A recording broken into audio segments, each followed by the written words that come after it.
Welcome to Des Talks, a podcast from Design Exhibition Scotland. I'm Susanna Beaumont, and in this, our second series, I look forward over the coming months to further share with you insightful and inspiring conversations with some of Scotland's most adventurous, curious, brilliant designers, artists, makers, writers and curators.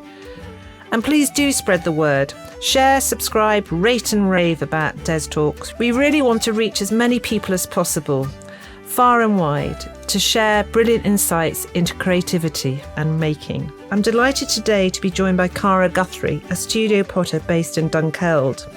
Her exhibition production is currently on at Custom Lane, Leith, Edinburgh.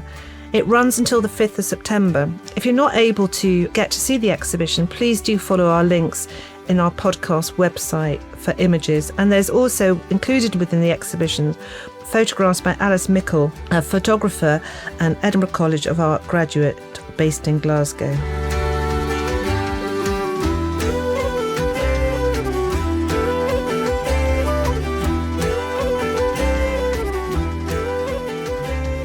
Hello, Cara, and welcome. So thank you so much for talking to me today. So I just want to talk about your early years.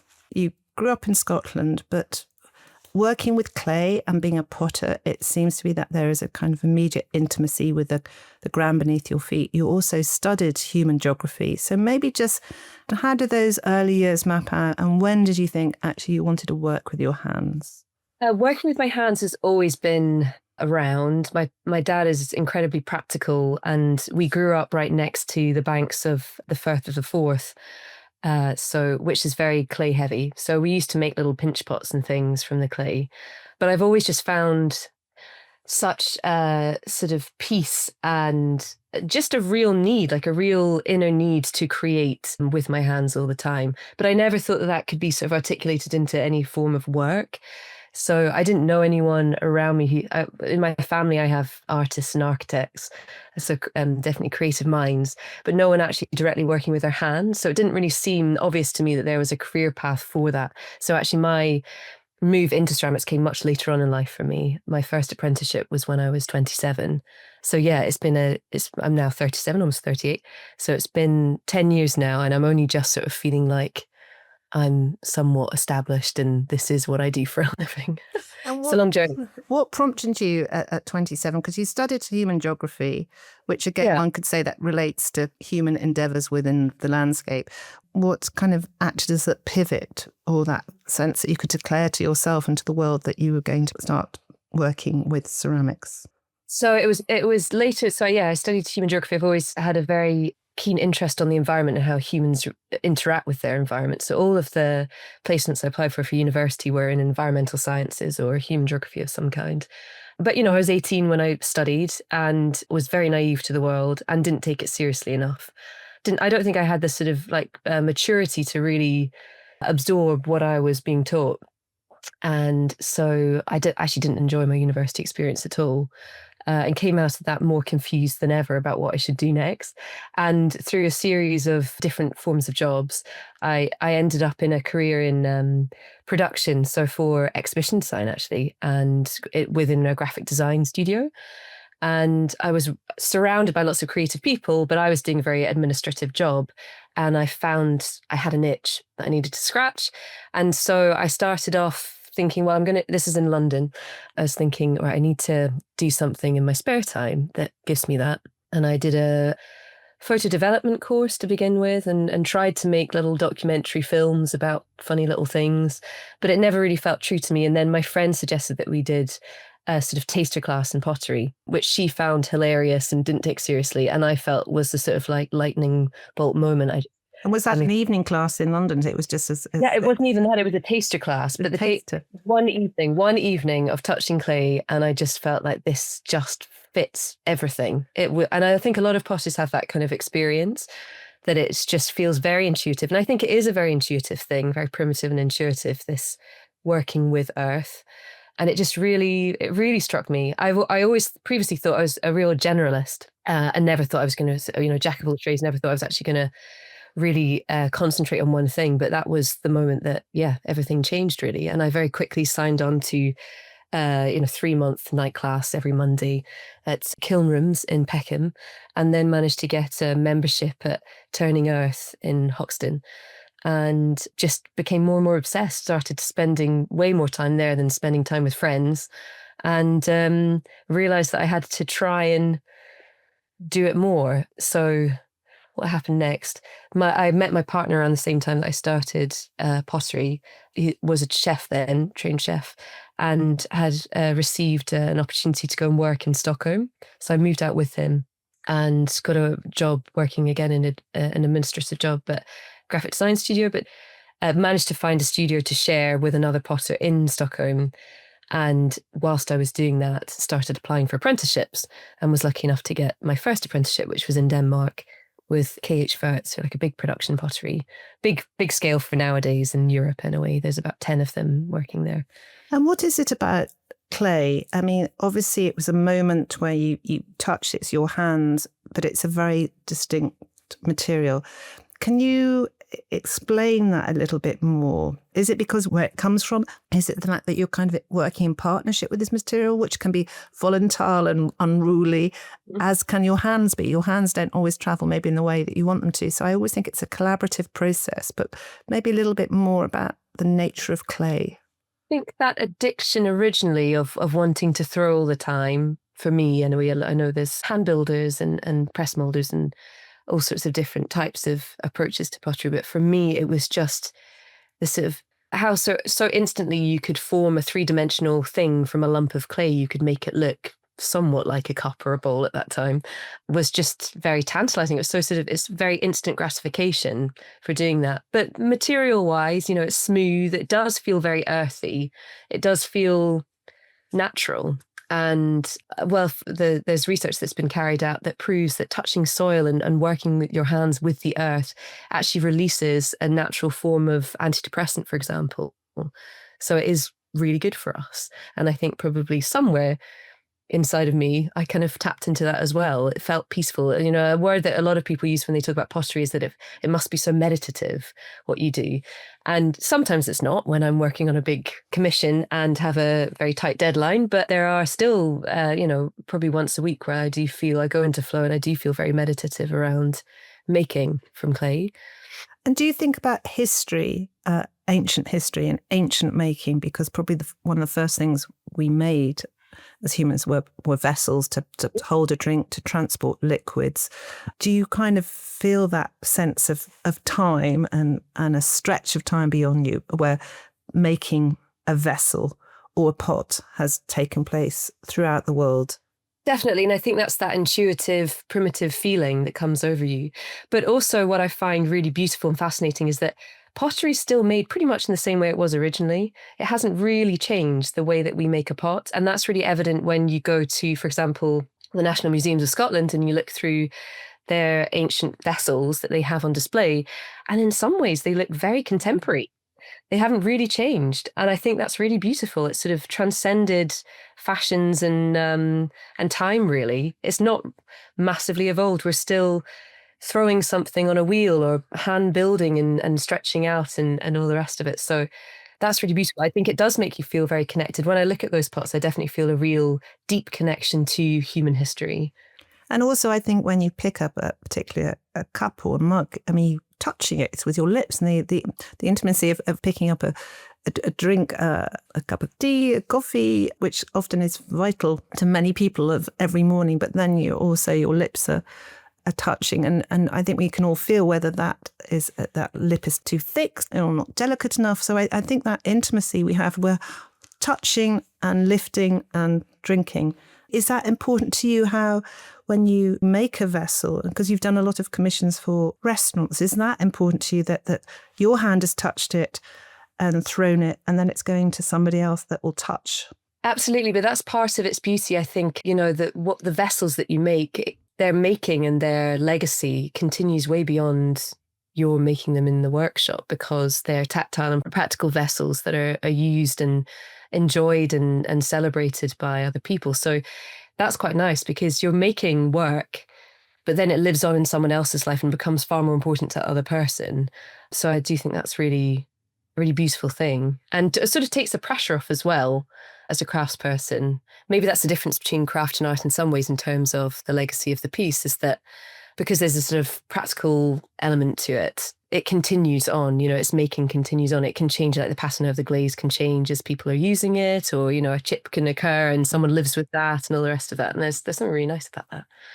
And so with KHWurtz, how long were you there for? And that's a big, well-established potter working internationally. How was that? Because you, 1 minute a taster class and the working in Peckham, and now you're in Denmark. Did that go wonderfully? And was it a good kind of apprenticeship? How did that kind of travel for you? It was a massive learning curve. Because I'd been doing these night classes and sort of fiddling about with clay on my own, I thought that I was okay at doing it. So I had the sort of the confidence to apply to see if they would give me an apprenticeship. But, day one, I realised how terrible I was and had a long way to go. But I was there for 3 months and I lived in the pottery itself. So there was a small bedsit that I slept in that was sort of just off from the big production room with huge gas kilns in it. It's quite eerie at night time. This is in the winter that I was there. Everyone would go home at 4 and then it would just... But it must have been warm. It was warm, yeah. And how were the smells? I would think that's quite interesting. You kind of lived on the job. You didn't live above the wood. But I always think there's a particular smell with a kiln and clay and glazes. Maybe. I think they're very well ventilated. It's really good. Yes, I suppose, yeah. I can't remember the smell specifically, but the noises certainly of the kiln. Yeah, it was really, really sort of like threw myself in the deep end and really needed to as well. And it put me in my place. I mean, I had to wear a boiler suit that just said apprentice on it when I got there. Everyone had boiler suits on, the same grey ones, but they had their surnames on them. And, the first day I got there, I told Wurtz, who's this amazing potter, who's this sort of master potter there, that I could throw a bowl. And watched me as I threw the first bowl. I couldn't do it. And he said, right, make 100 more and then we'll have a look at them. And, at that time, I don't think I'd made any more than sort of 4 of one thing. So, yeah, it was a big learning curve. But the extraordinary thing was, after those 3 months, I remember the journey home thinking, I'm still rubbish. I don't know anything. And then as I got back, I bought a wheel and put it in our sort of porch of where we were renting at the time, and suddenly realised, actually, I have learned something and I can make pot. So quite a deep end. Yeah, definitely. And, I turned 30 whilst I was there, and that was quite strange as well, because I very much felt like I was about 14 and was doing this apprenticeship. So it was quite a humbling experience, and I think one that I needed as well, because it was such a transition and such a shift in career as well. It was there to prove to me how much I wanted to do this. But I suppose it was kind of testing your dedication and your determination, and that sense of you felt that it was something meant to be, that you felt you'd found your material. So that was maybe questioned, but you left Denmark, and then what happened next? Where did you travel on to? The thing was that my partner and I were working in Cumbria as farmhands, so working in an organic market garden for a restaurant. And as the season ended, they told me that I couldn't continue the work. They didn't need me anymore, but my partner could stay on. So I reached rock bottom, and I thought, well, now's just, I might as well try and make a living from pottery and see if I can do this. I was still quite naive to it all, but I managed to find a workshop at Halecat House, which is Witherslack in the South Lakes, that was very cheap, and got in there, and my mum became my agent for a while, and went around places near her on the Black Isle and managed to find someone who was willing to take me on to make their things. And it all just sort of kicked off from there. I think after I'd been working on my own for about 4 months, I got a message through Instagram from the head of House and Home for Toast asking if I could make some samples up for them. And that was a real change. That was a really big deal. The orders were big, and suddenly, it had a reputation, and my name got out a bit as a potter. And what were you making at the time? What were you thinking? Because at this point you were committed to being a potter, but where did your influences come from? What was informing what you actually made and how you made it? I was very influenced by KHWurtz, and a lot of my forms that I made originally were sort of forms that I had been making with them, and sort of adaptations of them. But at the same time, because I'd moved to this rural area of Cumbria and word was getting out that there was a new potter who'd moved into this workshop at Halecat, everyone started telling me about William Plumptre. who lived very close to where my workshop was, who's this absolute pottery legend, in my opinion, who trained in Japan and was making, I mean, he calls himself an Anglo-Japanese potter.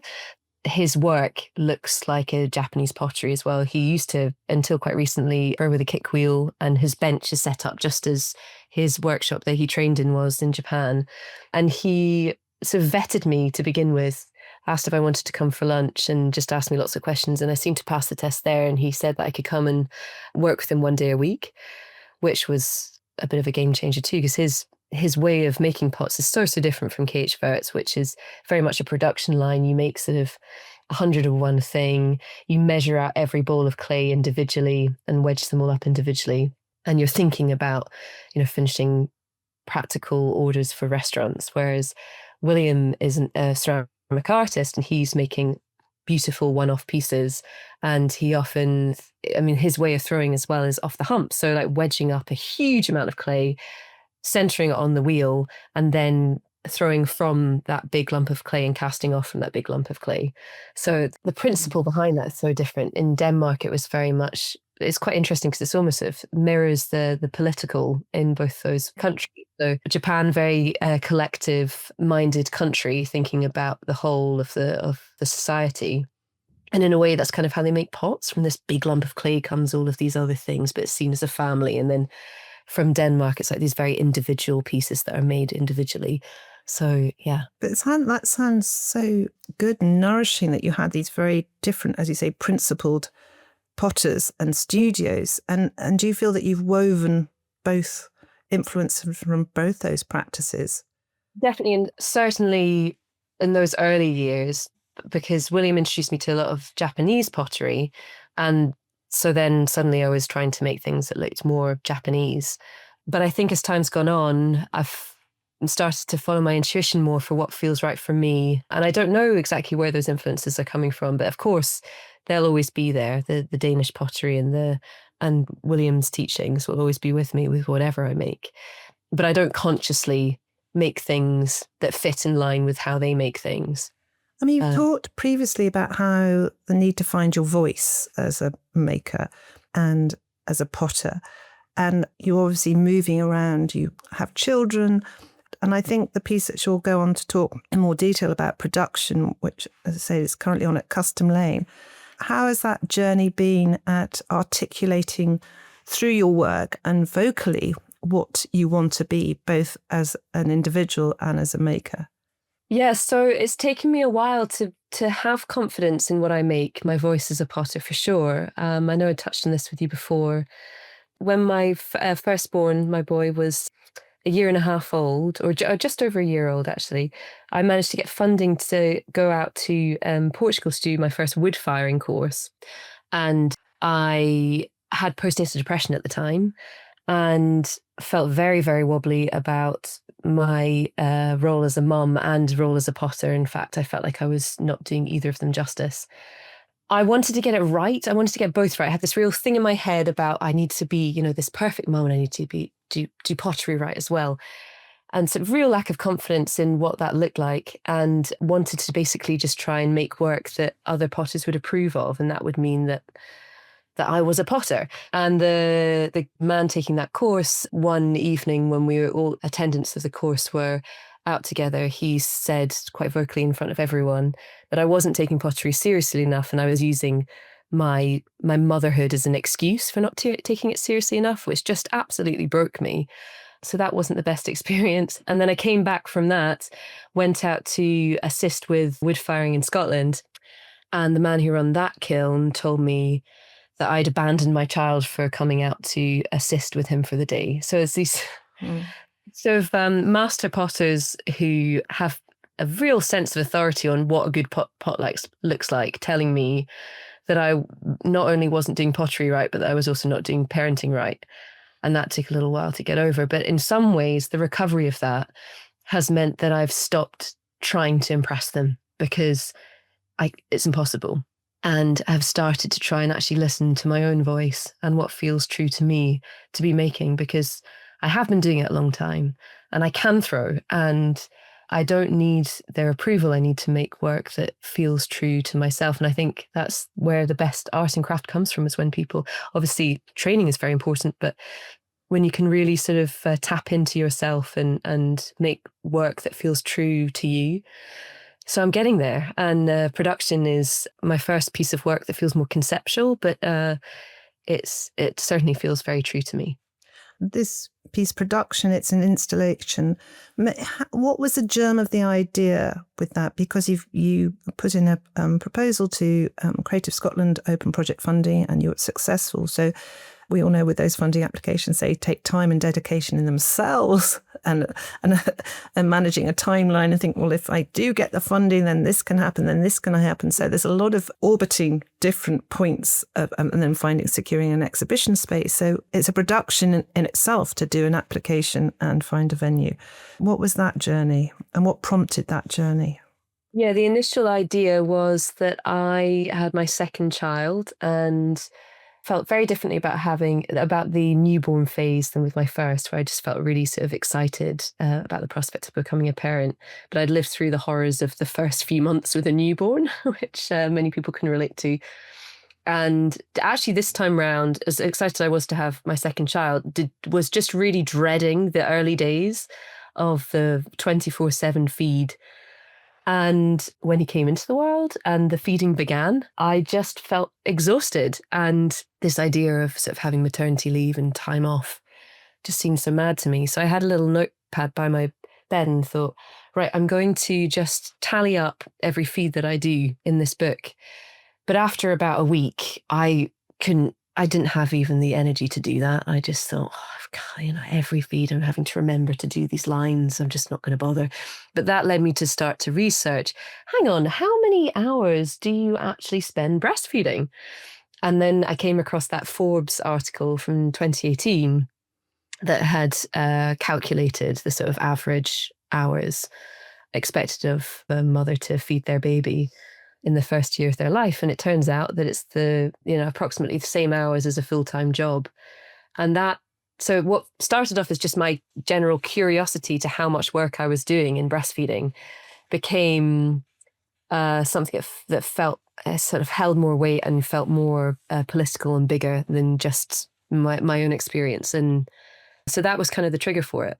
Because I should say this article, because I had a look online, is by an American woman who was, I think, worked as an advocate called Amy Nelson, written in 2018. And then she set up something to work spaces specifically for women. And I think she did various surveys, and she's a mother of 4 children.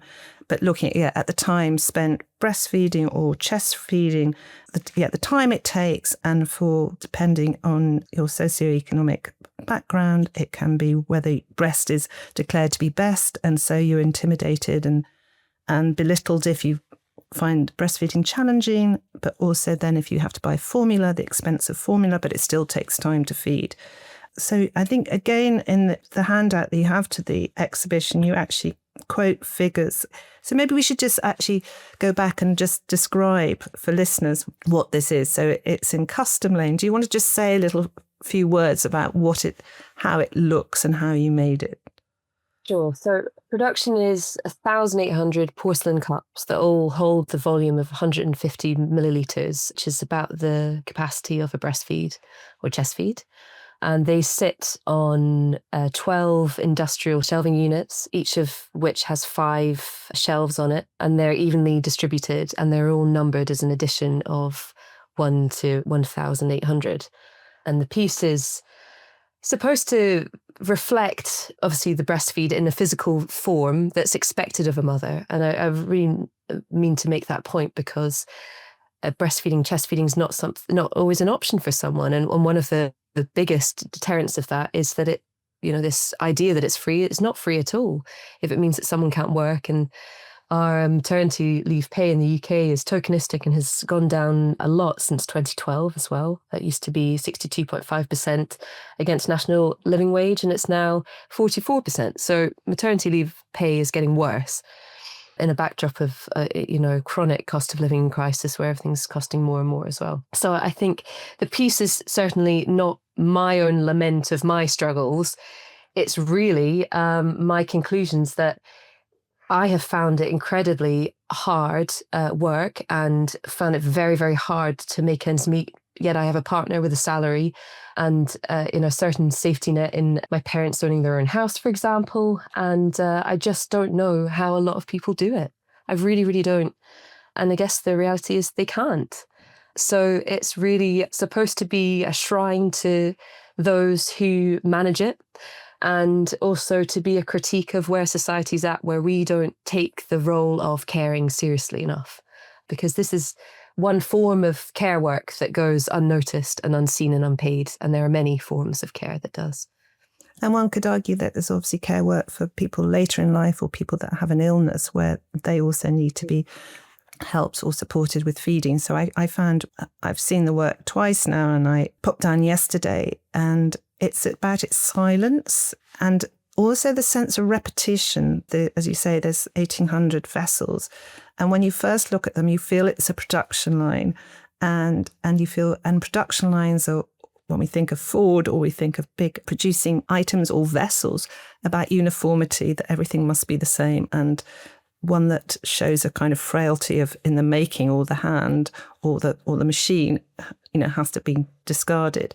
But the more you look, you realise that each vessel is slightly different, slightly smaller. It really kind of caught the back of my throat, because it was that beauty, but then it is about, and again, with every feed, there's a different mood of you, the baby, the situation, where you're sitting, where you can sit, the comfort, how comfortable you feel, how comfortable the baby is. And so all those things kind of are expressed in that little vessel and its uniqueness from the next. Because, and also, as I say, the sound, there's no sound, it's just an installation. But breastfeeding can be far from silent, or chest feeding. It can be anxious. There could be sounds from people around you, from the baby, from the mother.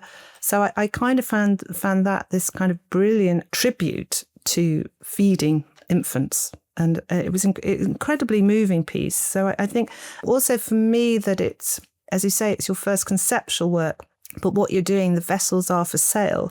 So they will then become active again, and people can drink out of them. People can obviously use them as something on a mantelpiece. But I kind of love the journey from being a stilled work. They will be activated once they're sold. Yeah, completely. And I've intentionally glazed them on the inside so they are functional, so people can have a drink from them. They are available for individual sale, and all the proceeds go to Birth Companions, which is an incredible charity based in Glasgow, which is very active in infant care for those most vulnerable in our society. But that felt really important to me. Also, because they are for sale, it gives that notion of, well, here we can quantify the unquantifiable. And in a society so obsessed with money, our sort of neoliberalist society that we're operating in, I wanted for it to be quantifiable so people could actually value it, because otherwise so often these things aren't valued if there's not a price tag attached. And actually, if all of them sell, then the revenue created would be £42,000, which is the equivalent of, a decent living wage. And I think that felt really important to me as well, that it's sort of a year of making. So but I think that's right, because often breastfeeding is, even though, and again, I was looking up, it was 2010, I think the UK government said actually breastfeeding or chest feeding is protected. You cannot be evicted or told to go elsewhere. So that's very, very, very recent. But something that can be silenced or appear to be silence or invisible, maybe that's a better word, invisible activity. You make it very visible and you make it very present. And as you say, the value is intrinsic because you make it quite clear these works, each vessel for sale, as you say, it's going to the charity. But you are where so many things are not given a value, and our Western capitalist society is so very obsessed with valuing how much something is. But we rarely, and I think these are the first times I've read these statistics that you have in the handouts, which is brilliant. So it's a hugely illuminating piece, both how you can look at it and what it says. And I think that's what I found it makes it so poignant. It's silence, but it's speaking volumes. And again, I feel it's important to ask you about the kind of personal and political, because I often think of feminist activism in the 1960s of actually the personal is political. And again, that was often hushed. You could be personable, but you couldn't be political. Has that become, I mean, this piece is very political, I would say, powerfully political and powerfully personal. It's a public declaration. How have you found that? I think to begin with, again, this comes from a lack of confidence and also a place of just beginning to learn. I managed to separate pottery very, very much from my politics. But as time's gone on, the world has changed very fast, and I've become a parent and just got older. I just can't separate the two anymore. I feel that everything that we make, the outcome of everything that our bodies and our minds make, is involved somewhat in our politics. Otherwise, it's hypocrisy. So I guess the making of that felt intuitive and true to myself. But I think moving forward as well, as my practice as it is, I don't think I'm able to make things without consciously evaluating what it is that I'm making. And, to some degrees, we often think about craft as being this sort of benign thing. And particularly with pottery, nowadays, it's an extractivist practice. We're taking materials away from the ground and releasing carbon as we do that. And I think it's something that really needs to be thought more of. So yeah, I can't separate the two. It's just become very strong within me. And I guess that will continue to reflect in the work that I make. And just because we were just chatting beforehand, and I was last night, looking at wanting to look at images of breastfeeding or in artworks, and of course we have the Virgin and Child being breastfed. But if anybody wants to go and look, I found this Louise Bourgeois piece, which from the 70s, where there's a figure, kind of textile figure, and with scrolls of or spools rather of kind of cotton wool, which her kind of nipples are kind of attached to. And that was the only, and obviously that's a figurative representation, but that was the only representation I could quickly find. So I think it's something very interesting. I think you've even though it's not a figurative piece, your production, the figure is very much there. And as you say, the size of vessel. So I just urge people to have a look. And we should say about Alice Mickle, who is a photographer, and there's photographs alongside the installation. Do you want to just talk about how that partnership came about, that she documented you working in your Dunkeld studio? Yeah, so Alice is an artist that I really admire, her work, her ability to sort of sensitively evoke such strong emotion in her photographs is really beautiful. And again, I think her work is very soft but powerful, and I really wanted her to be part of the project and to document the making of what I was doing, because there's so much reflected in me working hard to make these pots whilst also looking after two children. The actual process of it is quite representative of the final outcome. So she took photos of me in production making these cups, but also in production of breastfeeding my second-born child, who I'm still breastfeeding. And one of the photos actually, I think, really evokes a modern image of the sort of the mother and child, the sort of old masters or scenes of a mother breastfeeding her child, or even the Virgin Mary feeding Jesus. But, the backdrop is me in my workwear with my pots behind me at the wheel breastfeeding my child, because that is what is expected of the modern woman or the modern mother, is to do it all, which is actually an impossibility. So that photo for me feels really powerful. And again, that's all her. And that's her sort of just very quietly being in the space with me and just observing, and then taking photos based on what we discussed beforehand. So I think it's a huge part of what the exhibition is. I would agree. And again, to not have everything kind of sanitized as this is a result, and actually draw a veil, so to speak, on the actual production and the realities of having to feed and, as you say, make time. It's making time when there can be very little time. And I think they work brilliantly in the space. And everybody will put links to Cara's website. So if you can't make the exhibition, we'll share images. I suppose just kind of taking up what you were saying about clay as extraction. I know you're starting what you're calling a waste clay network. Do you want to just kind of say, again, that very much aware of the material you use and where it comes from? Can you just kind of talk a little bit about that, this new venture? Yeah. So, I've just been thinking a lot about materiality and where it comes from in the making of my work. Very conscious of the fact that I want my own carbon footprint to be as small as possible whilst I make. And I feel that's really important to to the integrity of my work. So I guess, yeah, as I've delved more and more into materiality, that's become sort of a real sticking point for me. Most potters working today just buy their clay from a centralised quarry, which is mixed in with other things. Most porcelain that's bought in the UK is from New Zealand, for example. Cobalt is a very problematic material to use, and a lot of potters use that. So don't worry using that again.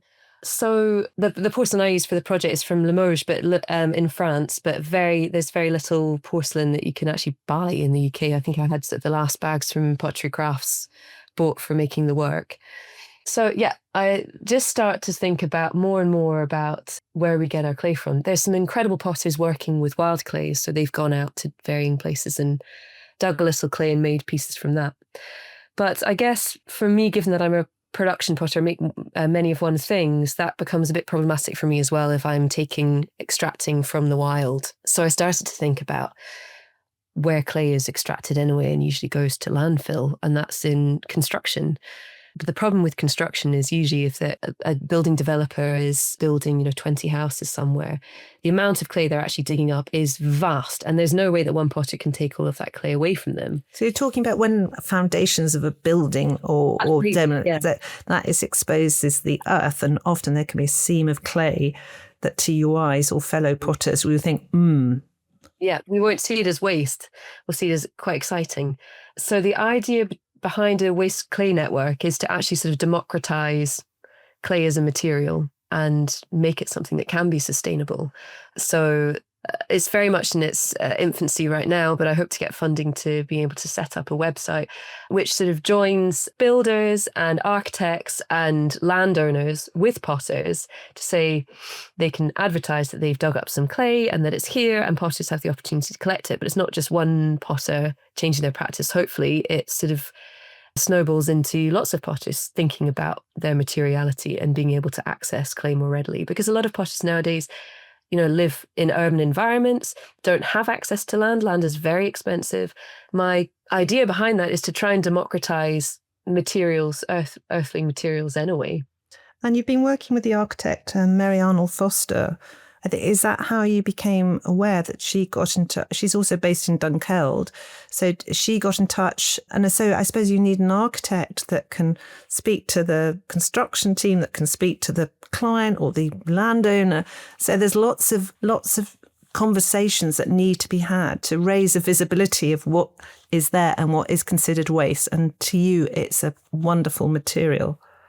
So this is a really good example, which I really want to see through so that I can, talk about it, to say it is possible. It does take work, but it is possible to do a project of this ilk. And it could end up with, because it becomes collaborative, end up with really, really interesting work created. So with Mary, they have a site project up in Knoydart at the moment, which is on the northwest coast of Scotland, very remote place, which you can only really access via passenger ferry. And they were digging at sites and having to remove this clay, which is sort of a blue clay, and it was destined for landfill, basically, or to be dumped somewhere else where the site was. And there's 20 tons of the stuff. 20 tons. 20 tons for one house, one not massive house, a sort of fairly modest 3-bedroom, 1-level home. So you can start to see how this could really transform some potters' practices. Now, I've tested the clay. The clay is not perfect, and an inclusion of 10% of ball clay, which is, from quarries, seems to make it very pliable and malleable. But still, in doing that, you're reducing your need for extractivism by 90%, which is pretty good innings, I think. So again, the idea of using waste clay is not wanting to find this perfect plastic clay that you might try and seek out if you're looking for wild clay. It's to say, I'm going to utilize this clay that would otherwise be waste and see how I can make it productive. So it does require a lot of testing. But again, by having a clay network, we can work together in problem solving how to make clay work. But with Mary's project itself, one of her colleagues, Amy, got in touch with me to say, hey, we've got this clay, I can bring some back to you. And I tested the clay out and found that it could be workable. And then that began a conversation with the studio, and There's potential for the clay to go back into the house by making a series of tiles that will then be part of the interior of the house, which I think is beautiful and a really nice collaborative outcome as well. And do you sense that there is a change in thinking, both from potters, but also from architects and those working construction and those that are commissioning architects to build? Do you feel that there's a greater sense of thinking about sustainability, but thinking about sourcing? Yeah, I do. I think I think in some ways it's a backlash to the fact that the mainstream isn't doing that. I know that in architecture there's a lot more regulation in terms of thinking about materiality in a sustainable sense. There's certain parameters that architects need to meet in order to get a house built. But I don't think this works at a large scale. So any large practice, I don't think would really have the time of day to do this sort of thing. However, small scale practices, like Mary's, that work very much hand in hand with their clients and the project is very sensitive and important for them. I think that's the perfect marriage really between craftsperson and architect to make that work. And yeah, like I said, the clients are really excited by the prospect of this. They like the idea of the clay returning into their home that they've built. So yeah, I hope it's got legs and becomes something bigger and bigger than me, that becomes something that's very much like a shared resource for information and materiality as well. Well, that's brilliant. That's a very wonderful place to end our conversation. So that's a waste clay network. And would you like people, if we put your email, is there anywhere that people can come and find more information if they wanted to find out more, or we're not quite ready at that stage? At this stage, and again, I got the funding for production 5 weeks before I was supposed to install. So I dropped everything to make that work because it was a lot of cups. But this is my priority now. There is an Instagram page set up. It's called Waste Clay Network. And that's basically just for anyone interested, you can just follow there and any updates will be given. But the initial idea is to have a website, dedicated website for this, similar to the Circular Arts Network. It's a brilliant resource for artists and craftspeople so that, people can advertise freely what they've got and potters or other craftspeople or practitioners can bond and try and get themselves some clay. But yeah. That's brilliant. Cara Guthrie, thank you so much for sharing so much about your work, your life, your politics and your personal advocacy. And it's brilliant. So thank you so much indeed for being so generous and open, and wishing you all good luck with the craft, or the Waste Clay Network, but also all that happens in your Dunkeld workshop. So thank you very much. Thank you so much for listening to our Des Talks podcast. Please do subscribe, rate, rave and review. And take a listen to our previous podcasts, all available to download. Huge thanks to musician Malin Lewis for the track Cycle Lane, which accompanies this podcast, and also to Ryan Scott Film for recording and editing. Thank you very much.